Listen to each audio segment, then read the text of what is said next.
প্রিয় সাংবাদিক বন্ধুগণ, স্বৈরাচার শাসন অবসান হয়েছে। এখন সময় দেশ গড়ার, এখন সময় সাম্য, মানবিক মর্যাদা ও সামাজিক ন্যায় বিচার ভিত্তিক বাংলাদেশ নির্মাণের। তবে এই সুযোগ সন্ধিক্ষণে আমাদেরকে দেশের শত্রু এবং জনগণের শত্রুদের চিহ্নিত করে জাতির সামনে তাদের মুখ উন্মোচন করতে হবে। গণদুশমন, গণহত্যাকারী, লুটেরা, দুর্নীতিবাজ আর ভোট চোরেরা যাতে আগামীতে পুনর্বাসিত হতে না পারে তা নিশ্চিত করতে হবে। সে লক্ষ্যে গ্রহণযোগ্য তদন্ত কমিশন ও স্বতন্ত্র ট্রাইব্যুনাল গঠন করে জুলাই গণহত্যাকাণ্ডে বিচার করতে হবে।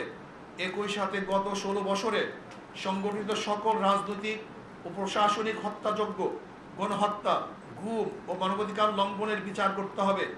এক্ষেত্রে যে সকল ব্যক্তি বা সংগঠন দোষী সাব্যস্ত হবে তাদেরকে রাজনীতি ও নির্বাচন থেকে স্থায়ীভাবে নিষিদ্ধ করতে হবে।